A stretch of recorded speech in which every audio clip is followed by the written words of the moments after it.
하나님 말씀 마태복음 11장 16절부터 19절까지 다 같이 읽겠습니다. 이 세대를 무엇으로 비유할꼬?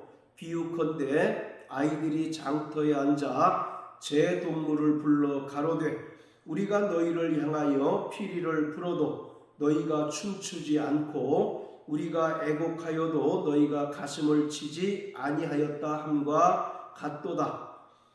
요한이 와서 먹지도 않고 마시지도 아니하매 저희가 말하기를 귀신이 들렸다 하더니 인자는 와서 먹고 마시매 말하기를 보라 먹기를 탐하고 포도주를 즐기는 사람이요 세리와 죄인의 친구로다 하니 지혜는 그 행한 일로 인하여 옳다함을 얻느니라. 아멘. 침례 요한은 말라기 선지자의 예언대로 엘리야의 심령과 능력으로 이스라엘 백성들을 향하여 회개를 선포하였습니다. 마태복음 3장 1절 2절을 보면 요한이 광야에서 약대 토롯을 입고 메뚜기와 석청을 먹으며 회개하라 천국이 가까웠다라고 선포하는 것을 볼 수 있습니다. 그리고 요한은 요단강에서 이스라엘 백성들에게 죄사함을 얻게 하는 회개의 침례를 베풀었고 회개에 합당한 열매를 맺도록 촉구하였습니다. 그렇지만 마음이 강팍하고 완악한 이스라엘은 요한의 말처럼 회개하지 않았을 뿐만 아니라 오히려 회개를 선포하는 요한을 향하여 귀신 들렸다 하여 요한을 맹렬하게 비난하였습니다.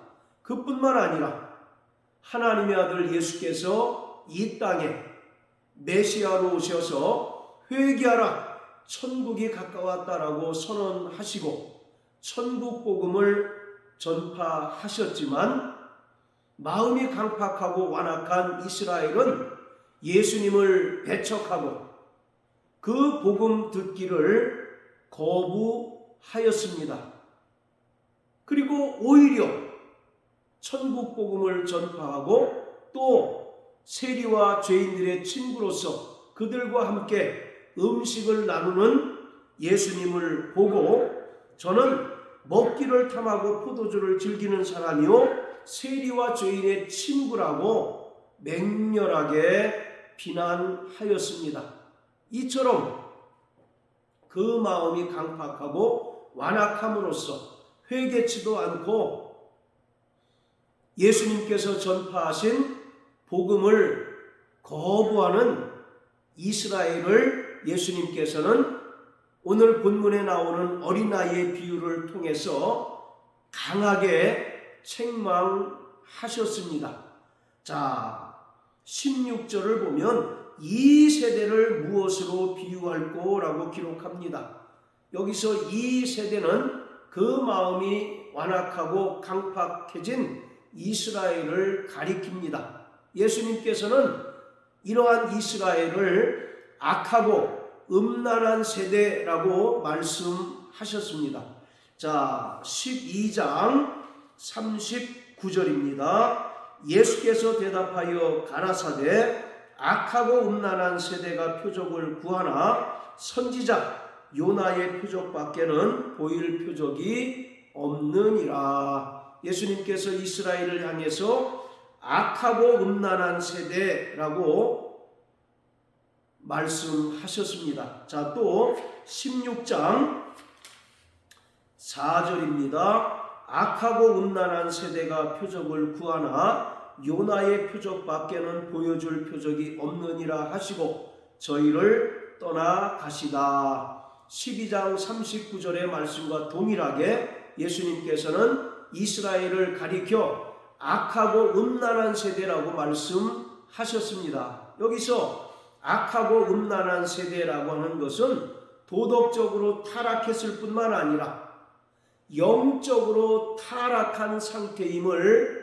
말씀하신 것입니다. 특히 음란하다라고 하는 말은 우상 숭배와 연결되는 표현으로서 구약 성경은 하나님과 이스라엘 백성과의 관계를 남편과 아내의 관계로 설명합니다.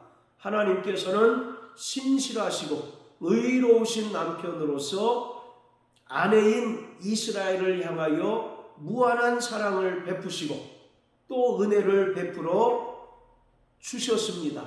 그렇지만 아내인 이스라엘이 이러한 하나님의 사랑을 거부하고 또 하나님 말씀을 불순종할 뿐만 아니라 이방 우상을 섬김으로써 하나님을 떠나게 되었습니다. 이러한 구약적인 배경 하에서 예수님께서는 이스라엘을 가리켜 악하고 음란한 세대라고 말씀하신 것입니다. 그런데 이러한 악하고 음란한 이스라엘이 예수님께 표적을 요청을 하였습니다. 고린도전서 1장 22절에 보면 바울은 유대인들은 표적을 구하고 헬라인들은 지혜를 구한다라고 말합니다. 예수님께서 이 땅에 오셔서 천국 복음을 전파하셨기에 자기 백성인 이스라엘은 그 복음을 듣고 돌이켜 회개하여 믿음으로 말미암아 구원 얻어야 할 터인데 이들은 복음을 철저히 배척하고 거부할 뿐만 아니라 오히려 예수님께 당신이 메시아인 그 증거를 우리에게 나타내 달라고 요청을 했다는 것입니다. 그리고 예수님께서는 표적을 구하는 이스라엘에게 요나의 표적밖에는 보여줄 표적이 없다라고 말씀하셨습니다.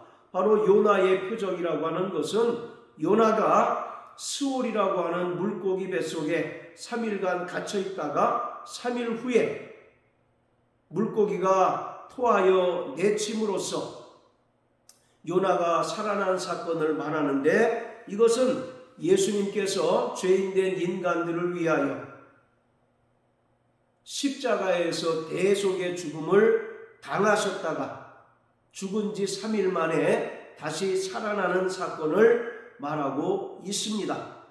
자, 이처럼 이스라엘은 그 마음이 강팍하고 완악함으로써 침례 요한의 회개 선포를 듣고도 회개하지 않았을 뿐만 아니라 메시아이신 예수님께서 천국 복음을 전파하였지만 오히려 예수님을 배척하고 복음을 철저히 거부하였습니다.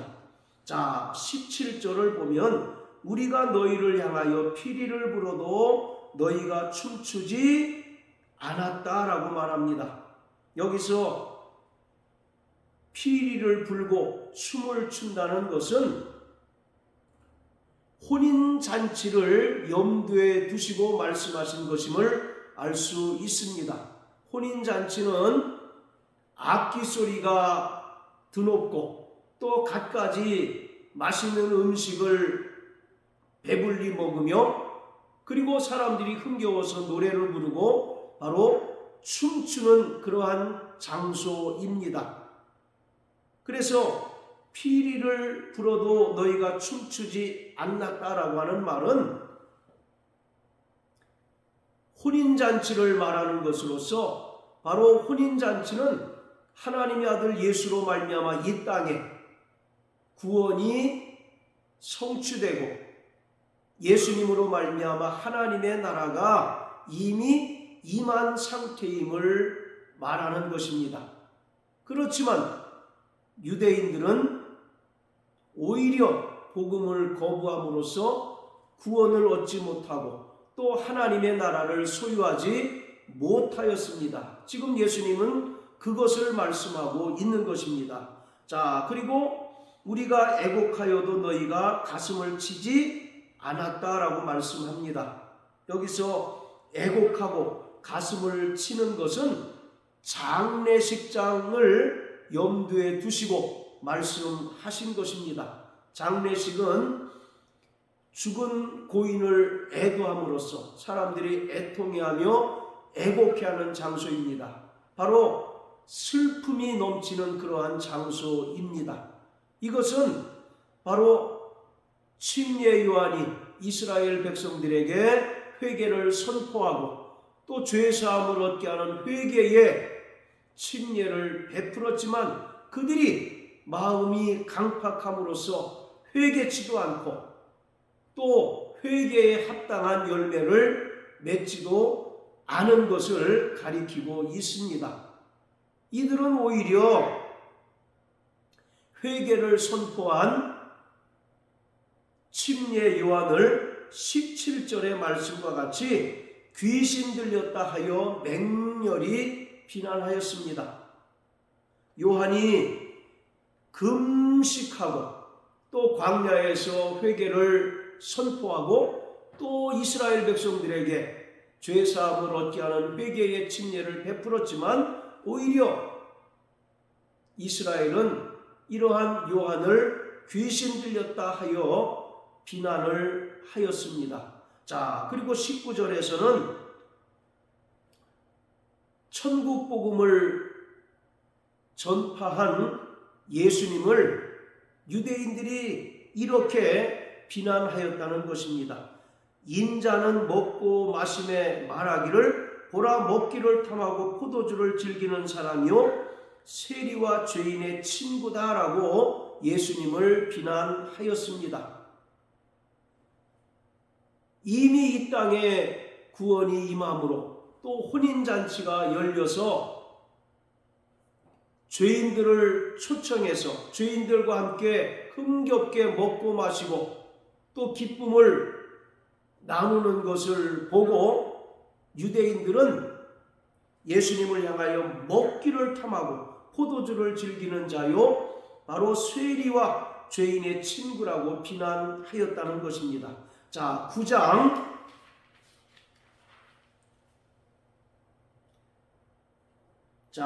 9절부터 15절까지 읽겠습니다. 예수께서 거기서 떠나 지나가시다가 마태라 하는 사람이 세관에 앉은 것을 보시고 이르시되 나를 좇으라 하시니 일어나 좇으니라. 예수께서 마태의 집에서 앉아 음식을 잡수실 때에 많은 세리와 죄인들이 와서 예수와 그 제자들과 함께 앉았더니 바리새인들이 보고 그 제자들에게 이르되 어찌하여 너희 선생은 세리와 죄인들과 함께 잡수시느냐.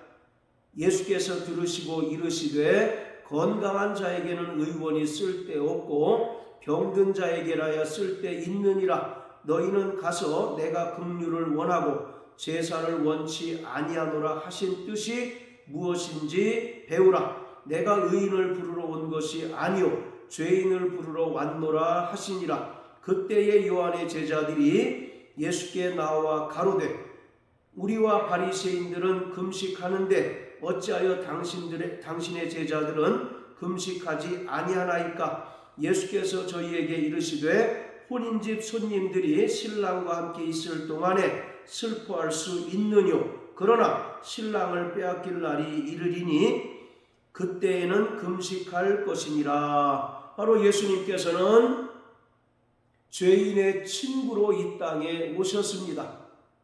예수님께서는 의인을 부르러 온 것이 아니고 죄인을 부르러 오셨고 또 죄인들의 친구가 되셔서 그들을 구원해 주시기 위하여 오셨습니다. 그런데 바리새인들은 예수님께서 세리와 죄인들과 함께 식사하시는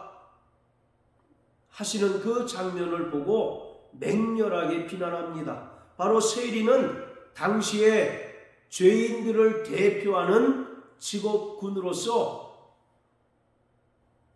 정상적인 유대인들은 세리들과 같이 하지 않습니다. 그들을 부정한 자로 간주하기 때문에 그들과 말을 섞거나 식사를 같이 하지 않습니다. 그런데 예수님께서 이러한 세리 또 죄인들과 함께 식사 나누는 그 장면을 보고 바리새인들이 맹렬하게 예수님을 비난합니다.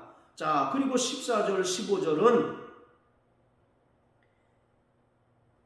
요한의 제자들이 와서 우리와 바리새인들은 금식하는데 왜 당신의 제자들은 금식하지 않습니까? 라고 비난했을 때 예수님께서는 15절에서 혼인집 손님들이 신랑과 함께 있을 동안에는 슬퍼할 수 있느뇨? 라고 말합니다. 바로 혼인잔치를 말씀하신 것인데, 혼인잔치는 이 땅에 이미 예수님으로 말미암아 구원이 성취되고 또 하나님의 나라가 임한 것을 상징적으로 표현하고 있는 것입니다. 그렇기 때문에 혼인잔치에 초청받은 사람들은 슬퍼할 수 없고 함께 기쁨을 나누고 춤을 추며 또 노래를 부르고 또 맛있는 음식을 함께 먹어줘야 합니다. 그런데 요한의 제자들은 구약적인 관점에서 왜 예수님의 제자들은 금식하지 않는가? 라고 비난을 합니다. 마찬가지로 바로 마태복음 11장 19절에서 예수님께서 먹고 마시고 또 세리와 죄인들과 함께 식탁 교제를 나누는 것은 예수님으로 말미암아 이 땅의 구원이 이루어지고 또 하나님의 나라가 임한 것을 상징적으로 나타내고 있는 것입니다. 그런데 이것을 깨닫지 못하는 이스라엘은 예수님을 단순히 먹고 마시기를 탐하고 또 세리와 함께하는 그런 부정한 자로 매도하고 있는 것입니다. 이에 대해서 예수님께서는 지혜는 그 행한 일로 인하여 옳다함을 얻는다라고 말합니다. 여기서 말하는 것은 하나님의 신적인 지혜를 말합니다. 그리고 바로 하나님의 뜻을 가리키고 있습니다. 따라서 지혜는 그 행한 일로 인하여 옳다함을 얻는다는 것은 비록 침례 요한과 또 하나님의 아들 예수께서 하나님의 뜻을 이루는 데 있어서 유대인들로부터 많은 비난을 받고 또 책망을 듣지만 그들은 하나님의 뜻대로 행한 것이기에 하나님으로부터 의롭다함을 받고 또 옳다함을 받게 된다라고 말씀하고 있습니다. 우리는 철저히 하나님 뜻대로 살아가야 하는 자들입니다. 우리가 하나님의 백성으로서 또 하나님의 자녀로서 이 땅에서 하나님의 뜻대로 살아갈 때 우리는 때로 세상 사람들로부터 또 세상으로부터 책망을 받고 비난을 받게 됩니다. 그렇지만 우리는 세상 사람들이 우리를 어떻게 평가하고 또 세상 사람들이 우리를 어떻게